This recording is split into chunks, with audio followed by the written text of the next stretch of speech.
ओम श्री परमात्मने नमः। ब्रह्म विद्या तथा योग शास्त्र विषयक श्री कृष्ण और अर्जुन के संवाद में राज विद्या राजगुह योग नामक नवा अध्याय। श्री कृष्ण भगवान बोले, हे अर्जुन, तुझ दोष दृष्टि रहित भक्त के लिए इस परम गोपनीय ज्ञान को रहस्य के सहित कहूँगा कि जिसको जानकर तू दुख रूप संसार से मुक्त हो जाएगा। यह ज्ञान सब विद्याओं का राजा तथा सब गोपनीयों का भी राजा, अति पवित्र, उत्तम, प्रत्यक्ष फल वाला और धर्मयुक्त है। साधन करने को बड़ा सुगम और अविनाशी है। हे परम तप, इस तत्व ज्ञान रूप धर्म में श्रद्धा रहित पुरुष मेरे को न प्राप्त होकर मृत्यु रूप संसार चक्र में भ्रमण करते हैं। हे अर्जुन, मुझ सच्चिदानंद घन परमात्मा से यह सब जगत जल से बर्फ के सदृश परिपूर्ण है और सब भूत मेरे अंतर्गत संकल्प के आधार स्थित हैं। इसलिए वास्तव में मैं उनमें स्थित नहीं हूँ और वे सब भूत मेरे में स्थित नहीं हैं, किंतु मेरी योग माया और प्रभाव को देख कि भूतों का धारण पोषण करने वाला और भूतों को उत्पन्न करने वाला भी मेरा आत्मा वास्तव में भूतों में स्थित नहीं है। क्योंकि जैसे आकाश से उत्पन्न हुआ सर्वत्र विचरने वाला महान वायु सदा ही आकाश में स्थित है, वैसे ही मेरे संकल्प द्वारा उत्पत्ति वाले होने से संपूर्ण भूत मेरे में स्थित हैं, ऐसे जान। हे अर्जुन, कल्प के अंत में सब भूत मेरी प्रकृति को प्राप्त होते हैं, अर्थात प्रकृति में लय होते हैं और कल्प के आदि में उनको मैं फिर रचता हूँ। कैसे कि अपनी त्रिगुणमयी माया को अंगीकार करके स्वभाव के वश से परतंत्र हुए इस संपूर्ण भूत समुदाय को बारंबार उनके कर्मों के अनुसार रचता हूँ। हे अर्जुन, उन कर्मों में आसक्ति रहित और उदासीन के सदृश स्थित हुए मुझ परमात्मा को वे कर्म नहीं बांधते हैं। हे अर्जुन, मुझ अधिष्ठाता के सकाश से यह मेरी माया चराचर सहित सर्व जगत को रचती है और इस ऊपर कहे हुए हेतु से ही यह संसार आवागमन रूप चक्र में घूमता है। ऐसा होने पर भी संपूर्ण भूतों के महान ईश्वर रूप मेरे परम भाव को न जानने वाले मूढ़ लोग मनुष्य का शरीर धारण करने वाले मुझ परमात्मा को तुच्छ समझते हैं, अर्थात अपनी योग माया से संसार के उद्धार के लिए मनुष्य रूप में विचरते हुए को साधारण मनुष्य मानते हैं, जो कि वृथा आशा, वृथा कर्म और वृथा ज्ञान वाले अज्ञानी जन राक्षसों के और असुरों के जैसे मोहित करने वाले तामसी स्वभाव को ही धारण किए हुए हैं। परंतु हे कुंती पुत्र, दैवी प्रकृति के आश्रित हुए जो महात्मा जन हैं, वे तो मेरे को सब भूतों का सनातन कारण और नाश रहित अक्षर स्वरूप जानकर अनन्य मन से युक्त हुए निरंतर भजते हैं। वे दृढ़ निश्चय वाले भक्तजन निरंतर मेरे नाम और गुणों का कीर्तन करते हुए तथा मेरी प्राप्ति के लिए यत्न करते हुए और मेरे को बारंबार प्रणाम करते हुए सदा मेरे ध्यान में युक्त हुए अनन्य भक्ति से मुझे उपासते हैं। उनमें कोई तो मुझ विराट स्वरूप परमात्मा को ज्ञान यज्ञ के द्वारा पूजन करते हुए एकत्व भाव से, अर्थात जो कुछ है सब वासुदेव ही है, इस भाव से उपासते हैं, और दूसरे पृथक भाव से अर्थात स्वामी सेवक भाव से और कोई कोई बहुत प्रकार से भी उपासते हैं। क्योंकि क्रतु अर्थात श्रोत कर्म मैं हूँ, यज्ञ अर्थात पंच महायज्ञादिक स्मार्त कर्म मैं हूँ, स्वधा अर्थात पितरों के निमित्त दिया जाने वाला अन्न मैं हूँ। औषधि अर्थात सब वनस्पतियाँ मैं हूँ। एवं मंत्र मैं हूँ, घृत मैं हूँ, अग्नि मैं हूँ और हवन रूप क्रिया भी मैं ही हूँ। हे अर्जुन, मैं ही इस संपूर्ण जगत का धाता अर्थात धारण पोषण करने वाला एवं कर्मों के फल को देने वाला तथा पिता, माता और पितामह हूँ। और जानने योग्य पवित्र ओंकार तथा ऋग्वेद, सामवेद और यजुर्वेद भी मैं ही हूँ। हे अर्जुन, प्राप्त होने योग्य तथा भरण पोषण करने वाला, सबका स्वामी, शुभाशुभ का देखने वाला, सबका वासस्थान और शरण लेने योग्य तथा प्रति उपकार न चाहकर हित करने वाला और उत्पत्ति, प्रलय रूप तथा सबका आधार, निधान और अविनाशी कारण भी मैं ही हूँ।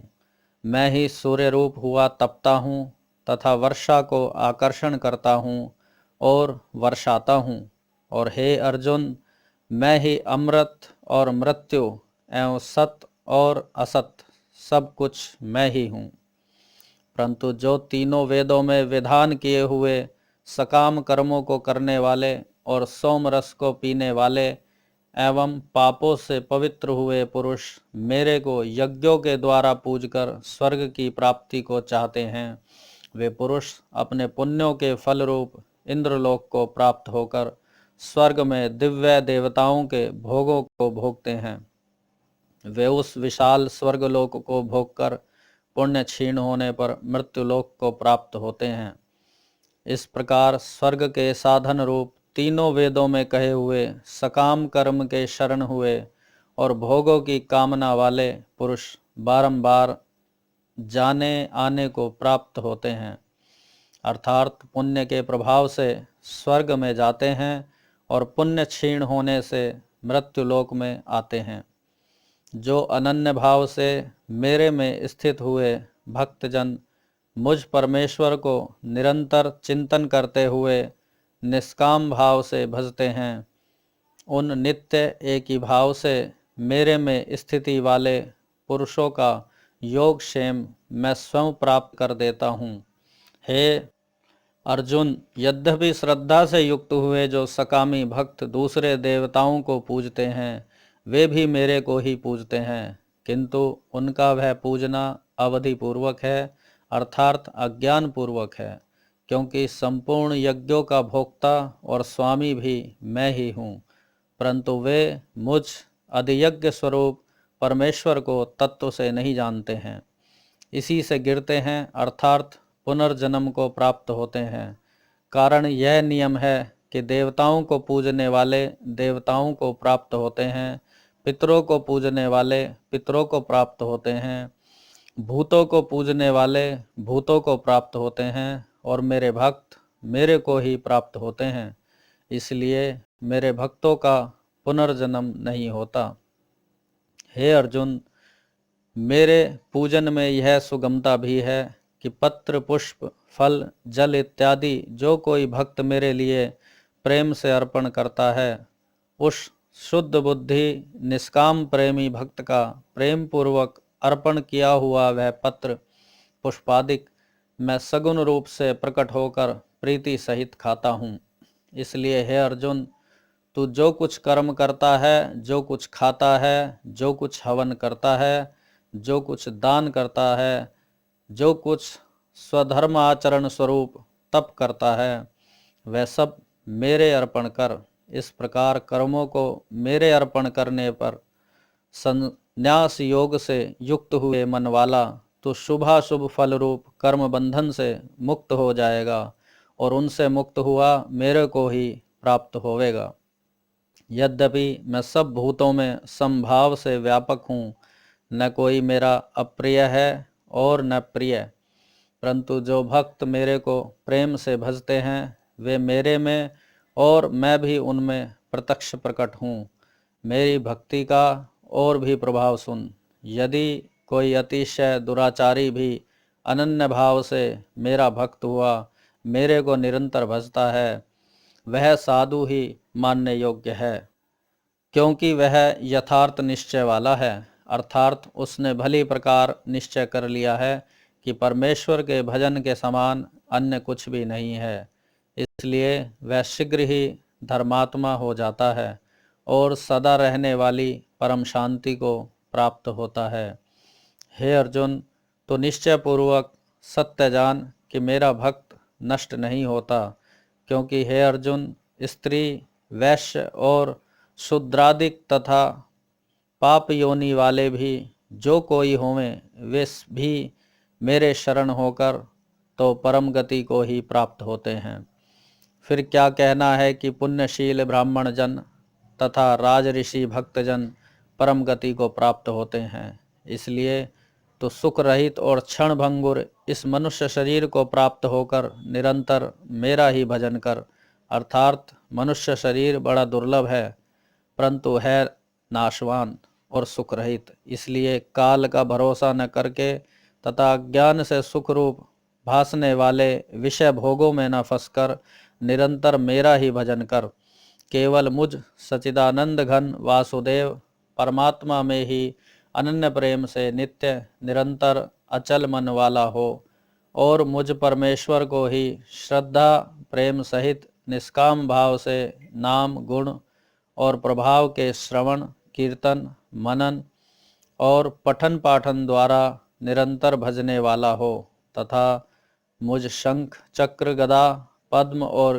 किरीट कुंडल आदि भूषणों से युक्त पीतांबर वनमाला और कौस्तुभ मणिधारी विष्णु का मन वाणी और शरीर के द्वारा सर्वस्व अर्पण करके अतिशय श्रद्धा भक्ति और प्रेम से विवलता पूर्वक पूजन करने वाला हो और मुझ सर्वशक्तिमान विभूति बल ऐश्वर्य माधुर्य गंभीरता उदारता वात्सल्य और सुहृदयता आदि गुणों से संपन्न सबके आश्रय रूप वासुदेव को विनय भाव पूर्वक भक्ति सहित साष्टांग दंडवत प्रणाम कर इस प्रकार मेरे शरण हुआ, तू आत्मा को मेरे में एक ही भाव करके मेरे को ही प्राप्त होगा। 9वां अध्याय संपन्न हुआ।